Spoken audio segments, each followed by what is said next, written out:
uh, usia yang sebenarnya relatif muda ya jika dibandingkan dengan perguruan tinggi lain yang mungkin usianya sudah di atas 50 tahun, 100 tahun. Jadi usia itu dari sisi angka memang saya bilangnya relatif muda. Tetapi menurut pendapat saya, maju dan tidaknya sebuah program studi, jurusan, fakultas, itu tidak lagi ditentukan oleh itu sebagai variabel utama. Menurut pendapat saya ya. Jadi kemajuan sebuah program studi itu tidak ditentukan lagi oleh variabel berapa lama dia berdiri. Suku apa yang menjalankan dan memanajemen program studi jurusan dan fakultas itu. Atau mungkin variabel-variabel demografis ya, tempatnya di mana.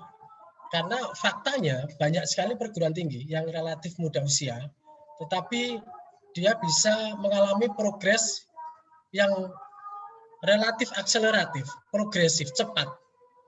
Dan sudah banyak contoh itu ya, yang memperlihatkan kepada kita semua, yang menunjukkan bahwa majunya sebuah perguruan tinggi, fakultas, program studi, jurusan tidak lagi ditentukan oleh usianya, tetapi lebih banyak ditentukan oleh mindset sivitas akademikanya.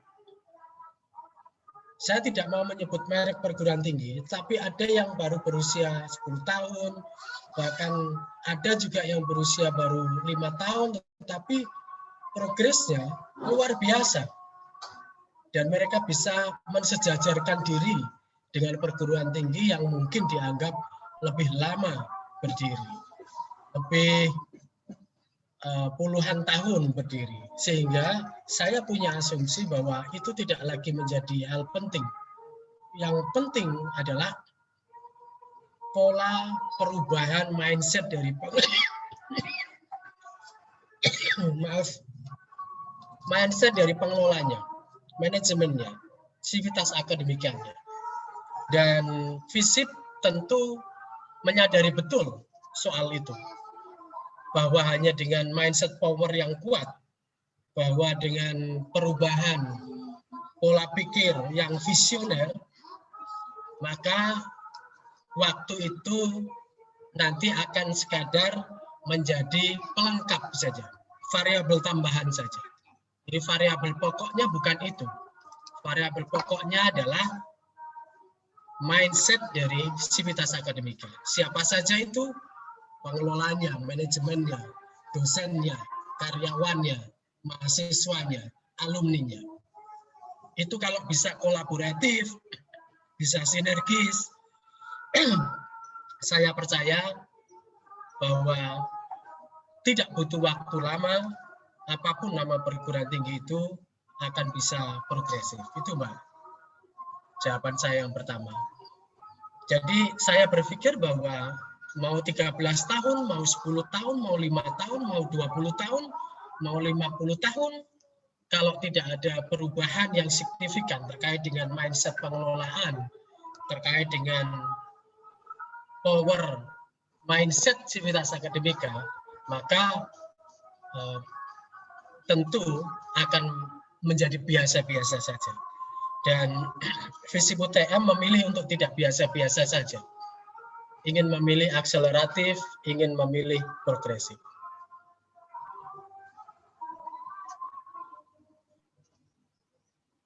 Oke, jadi kesimpulannya adalah usia tidak menentukan kesuksesan ya Pak. Jadi kita harus tetap berprogres seperti itu ya.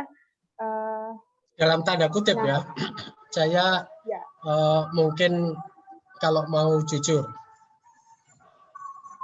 mengapa perguruan tinggi yang dikelola oleh etnis tertentu itu bisa cepat maju? Mengapa perguruan tinggi yang dikelola oleh komunitas tertentu itu bisa cepat berkembang? Mengapa perguruan tinggi yang dikelola oleh organisasi sosial kemasyarakatan tertentu itu juga dalam tanda kutip bisa cepat berlari. Sementara banyak juga perguruan tinggi yang kemudian biasa-biasa saja, mengalami kemajuan tetapi akselerasinya tidak cepat. Nah, ketika pertanyaan itu dimunculkan, benarkah ini persoalan etnis pengelolanya? Benarkah ini soal agama dari pengelolanya? Benarkah ini karena faktor demografisnya? Itu. Nah, saya meyakini ternyata bukan itu. Tidak itu. Yang saya yakini betul adalah soal mind power-nya, soal mindset-nya.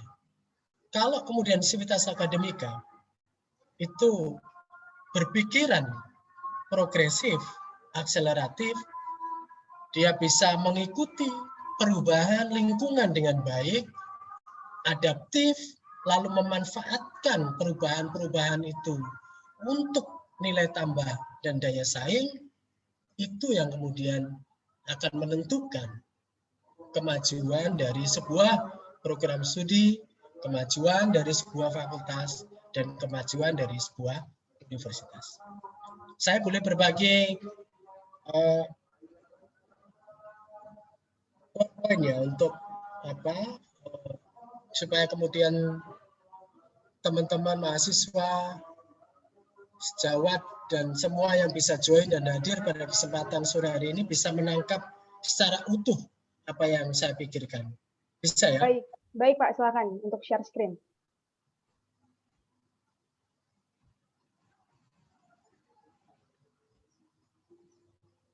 Sudah muncul belum? Sudah Pak. Sudah Pak.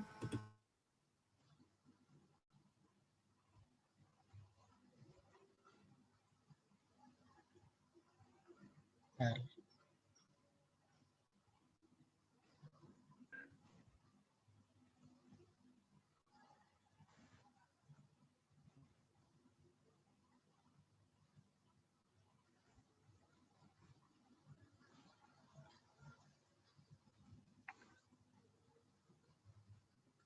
Saya belum bisa lihat screen-nya.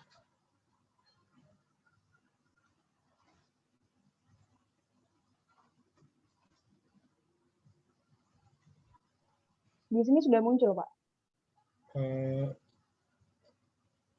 Bentar.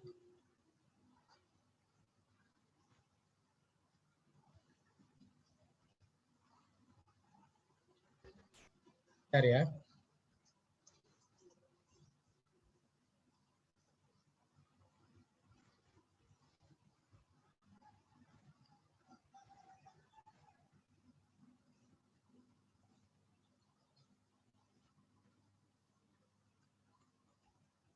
Ini bisa muncul enggak? Belum ya? Untuk sekarang belum. Tadi bisa, sekarang belum bisa lagi, Pak.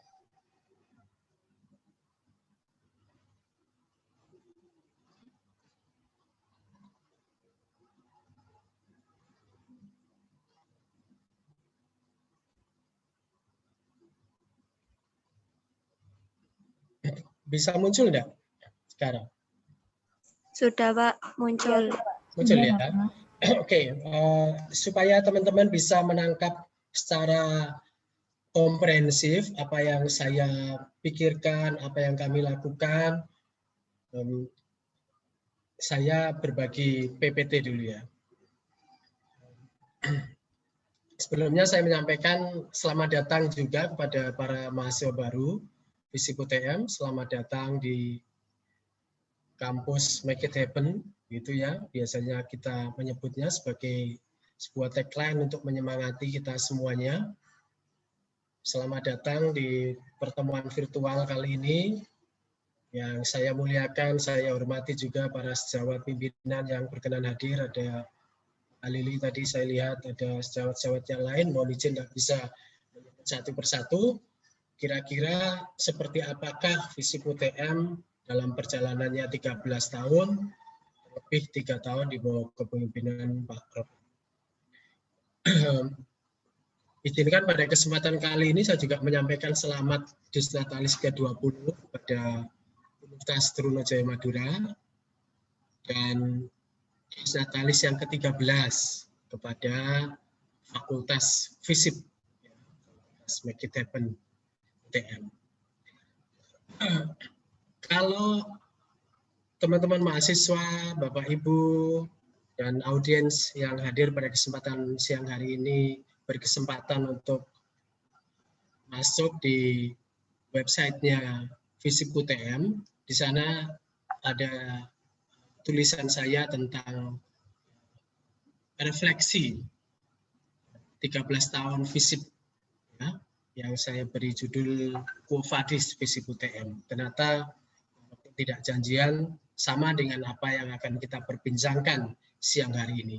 Sebenarnya mau kemana FISIP UTM ke depan dan apa yang sudah dicapai oleh FISIP UTM hingga saat ini. Teman-teman mahasiswa, para audien yang saya hormati, kalau kita ingin menilai sesuatu, maka usahakan menilai itu secara komprehensif. Supaya kemudian kita tidak terjerembab kepada penilaian yang spasial.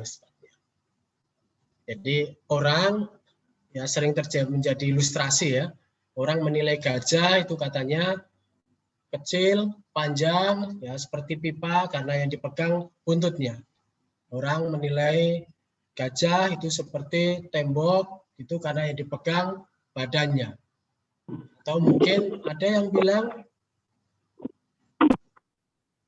lancip karena dia memegang apa istilahnya itu di sampingnya belalainya dia. Nah, supaya kemudian kita punya penilaian yang komprehensif, maka kemudian kita tidak boleh memisahkan antara apa itu yang diraih secara internal dan apa yang diraih secara eksternal. Bagaimana kondisi mikronya, bagaimana kondisi makronya. Bagaimana pencapaian dari sisi bangunan fisiknya, bagaimana capaian bangunan non-fisiknya. Bagaimana sisi materialnya, bagaimana sisi non-materialnya. Karena itu kita harus bisa belajar untuk menilai sesuatu secara komprehensif, tidak dari spasial atau tidak dari sudut tertentu. Nah, kalau para audiens mengikuti ya 2 tahun terakhir ini dan membaca di grup Facebook Warta FISIP UTM, sebenarnya di sana ada day to day perkembangan FISIP UTM yang saya laporkan kepada publik, ya, sampai di mana progresnya FISIP UTM, apa saja yang dihadapi, kendala apa yang dihadapi, dan termasuk apa saja yang belum bisa diraih. Itu sebenarnya ada semua di grup Warta FISIP UTM, jadi kalau ada yang hobi medsosan dan biasanya main Facebook, silakan bergabung di grup ini. Nah, pada intinya, FISIP dibangun bertumpu kepada virtu, nilai-nilai tertentu yang kita anggap akan menjadi basis dari pembentukan karakter. Karakter apa yang kemudian sedang diperjuangkan oleh FISIP sebagai salah satu fakultas di lingkungan UTM? Tentu saja karakter, kalau ini bisa diwakili dalam satu kata, itu seperti tagline-nya KPK. FISIP ingin menghasilkan lulusan yang jujur sebagai basis karakternya. Jadi, sebenarnya banyak orang cerdas, banyak orang pintar di Indonesia ini. Yang minimalis itu adalah mereka-mereka yang jujur. Karena itu FISIP berkepentingan betul untuk kemudian di dalam pembentukan karakter itu ini menjadi prioritas. Sehingga kemudian fakultas sekarang sedang menyiapkan yang disebut sebagai zona integritas untuk mendapatkan kepercayaan publik, no corruption. Itu dari sisi mental karakter. Yang kedua dari sisi perilaku, yang disikap, yang diharapkan oleh FISIP adalah mahasiswa alumni yang punya resiliensi tinggi, yaitu punya daya juang yang luar biasa, tidak pantang menyerah. Dan yang ketiga, kompeten. Dia mumpuni di bidang keilmuannya, ditambah dengan kompetensi lain sesuai dengan perkembangan zaman. Jadi, yang dibentuk di FISIP tentu saja tidak hanya mereka yang kompeten, cerdas, dan pintar, tidak. Tapi mereka juga yang punya daya tangguh dan punya integritas, yaitu punya karakter yang jujur tadi. Karena kami meyakini bahwa kejujuran dan ketangguhan itu akan bisa melahirkan banyak hal. Tidak hanya sekedar memenuhi kewajiban, tapi insya Allah akan bisa melampaui, beyond. Dan kita yakin kita merasa yakin bahwa jujur itu akan bisa melahirkan segala bentuk kebaikan-kebaikan yang lain. Karena itu perhatian terhadap aspek ini penting. Yang namanya literasi mental, yang namanya literasi karakter, itu akan menjadi titik poin pembentukan sivitas akademika di FISIP. Pinter penting, cerdas penting, tetapi cerdas berakhlakul karimah jauh lebih penting. Dan yang kedua, kita ingin FISIP ini menjadi rumah bersama. FISIP ini tidak digerakkan oleh sekelompok orang, tidak digerakkan oleh sebagian orang saja, mungkin pimpinan saja. Tapi ini ingin menjadi rumah bersama di mana semua pihak itu menjadi lokomotif perubahan. Sehingga kemudian berbagai ide-ide, gagasan-gagasan positif itu kemudian bisa didiskusikan, direalisasikan. Untuk apa? Untuk mencapai perubahan. Perubahan yang dilakukan mulai dari kecil membesar dan bersama-sama. Tentu bagi sebagian orang ini terlihat idealis, terlihat utopis. Tapi menurut saya itu basic. FISIP menjadi rumah bersama. Kalau sudah merasa memiliki FISIP ini sebagai rumah bersama, semestinya tidak akan ada yang merusaknya. Semestinya semua berkontribusi, ingin memperbaiki, ingin memberi sumbangsi, ingin memberi sesuatu yang kemudian bisa menjadikan rumah itu kian indah dan kian baik. Nah, ini tadi yang saya sebutkan di awal, sudah ditanya oleh Mbak Risma sebagai moderator, bahwa unggulnya sebuah kampus itu tidak ditentukan oleh lamanya ia berdiri, megahnya gedung, beragamnya identitas sosiologis pengelolanya, tetapi sekali lagi ini ditentukan oleh karakter dan mental para sivitas akademikanya. Sehingga kalau kemudian kita ingin FISIP diakui baik di internal maupun eksternal, maka cara yang terbaik menurut pendapat saya adalah bersama-sama.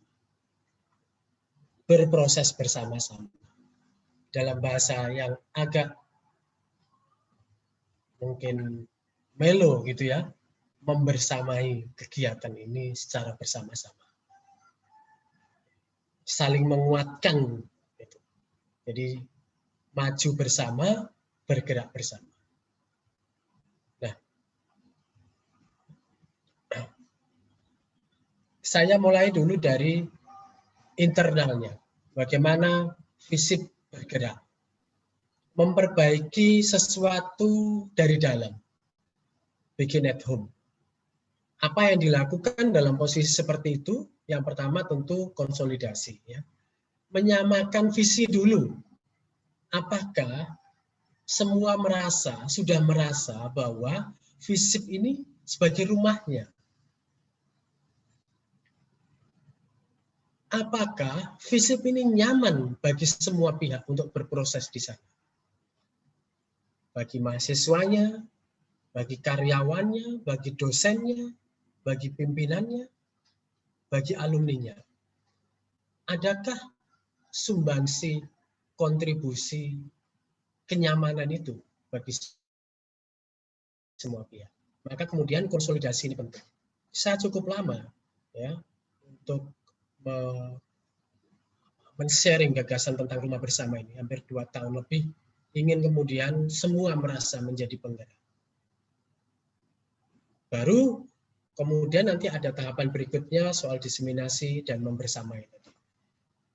Yang intinya bahwa aktivitas dan program yang dilakukan di FISIP itu semestinya harus ada efek kejut. Tidak hanya sekedar rutin saja, tetapi dia harus punya makna untuk menggerakkan perubahan-perubahan tadi. Karena itu, saya sempat berdiskusi dengan sejawat saya, kemudian Aryani, soal bagaimana menjadi aktivitas akademika penggerak itu.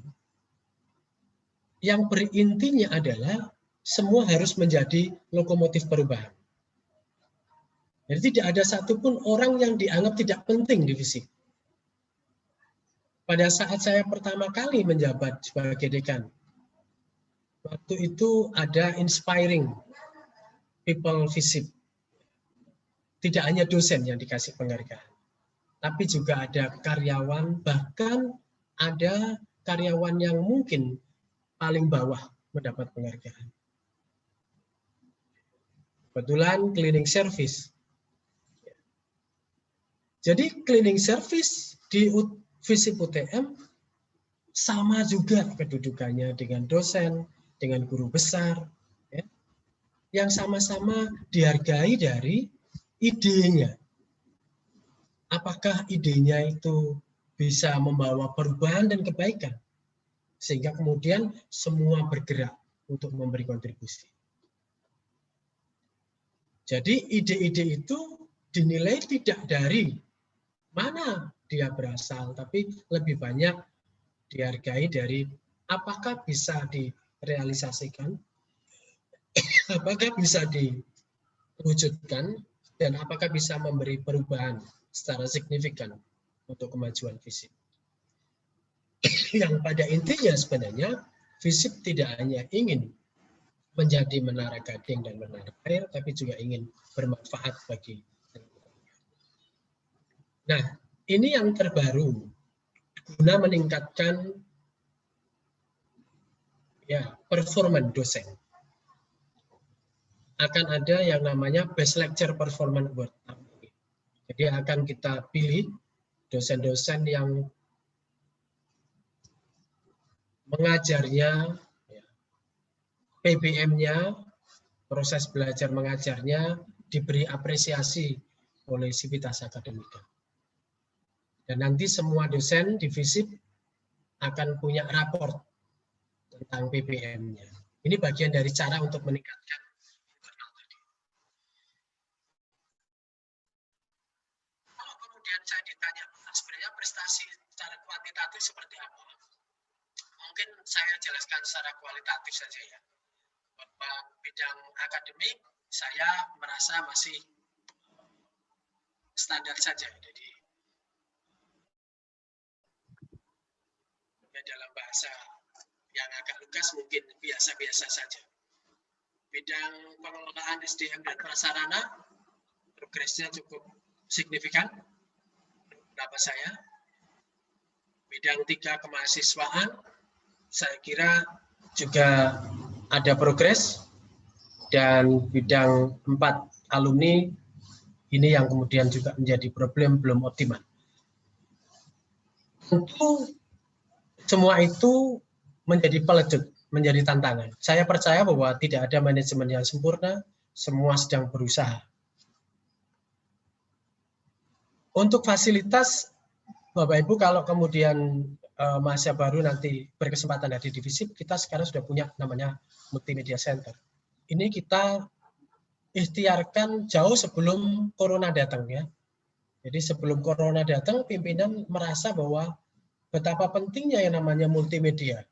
Ternyata begitu 6 bulan ini diwujudkan, datanglah corona. Nah, saya merasa itu juga bagian dari cara manajemen membaca perubahan itu, sehingga kemudian bisa dimanfaatkan untuk kegiatan daring yang lain-lain.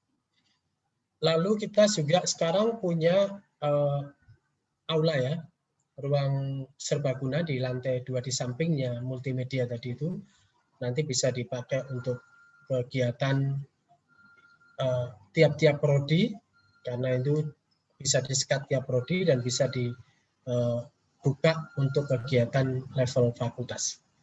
Ini sekarang sudah tahap separuhnya, jadi nanti tahun ini insya Allah kalau semuanya lancar akan lengkap. Nah, kalau yang ini dulu ini di UNES, sekarang kita sedang berjuang untuk mendapat di RKB A, dan saya dapat laporan katanya juga sudah masuk di dalam DIPA Universitas, sehingga kemudian kita harapkan ini akan bisa menjadi fasilitas penunjang untuk teaternya FISIP. Yang tidak kalah pentingnya adalah FISIP pro lingkungan, ya. Bagaimana membuat FISIP itu menjadi hijau dan indah. Karena saya percaya berasal dari konsep akademia, kampus yang bisa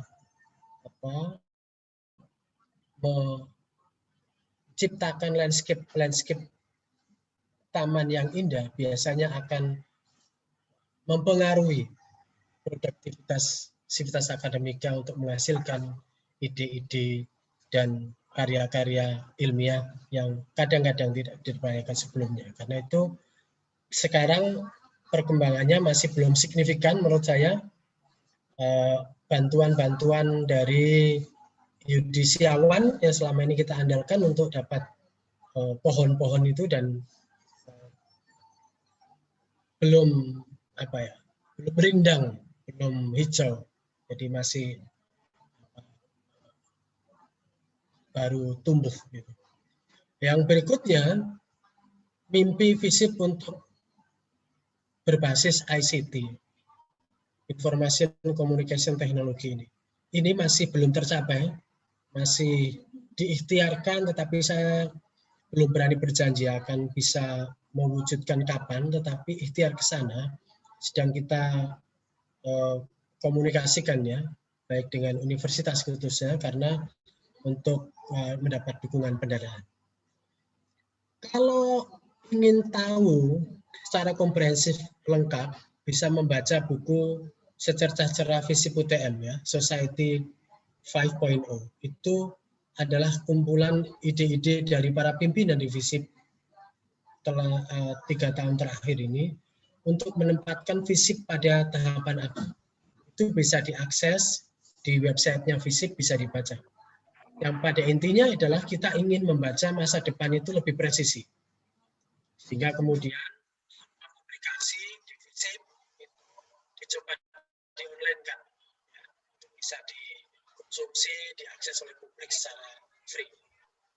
Jadi, kenapa kemudian FISIP juga repot-repot berbanyak buku forecasting Madura ya, ada buku Madura 2020, 2021, 2020, ya. Itu adalah cara kami untuk kemudian mengkabarkan kepada khalayak luas bahwa FISIP UTM merasa berkepentingan untuk memberi kontribusi yang maksimal. Jadi itu terkait dengan eksistensi.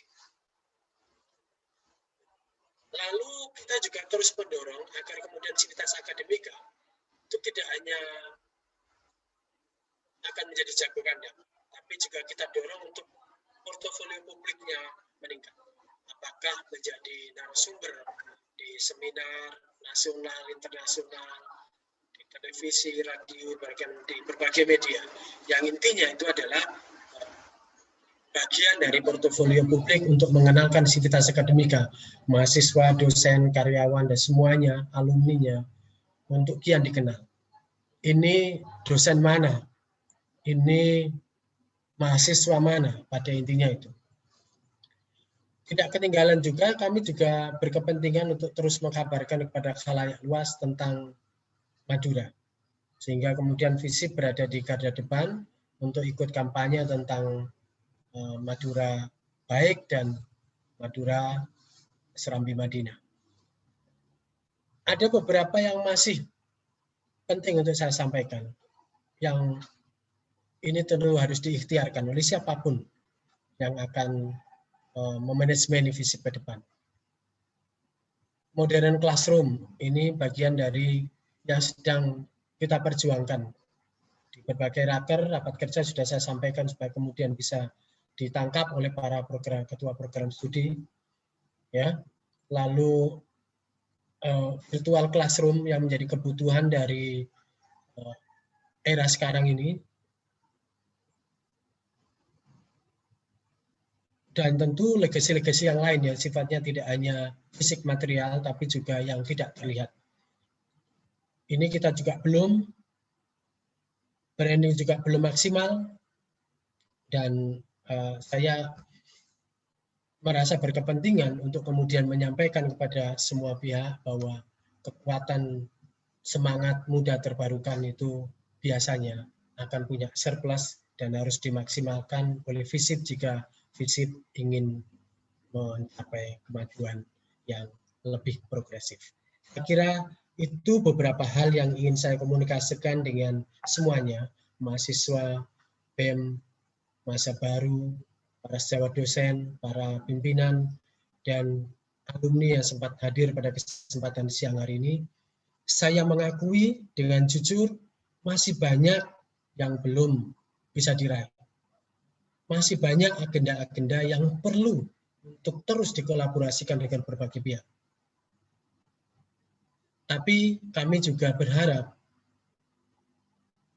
berbagai progres kemajuan tadi akan menjadi penyemangat kita bersama untuk sekali lagi membawa FISIP sebagai rumah bersama.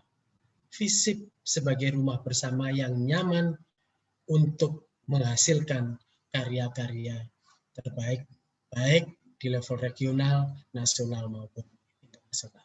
Saya pikir itu. Billahi taufiq wal hidayah, wallahu muwaffiq ila aqwamit thoriq. Assalamualaikum warahmatullahi wabarakatuh. Waalaikumsalam warahmatullahi wabarakatuh. Aduh, setelah melihat beberapa foto dari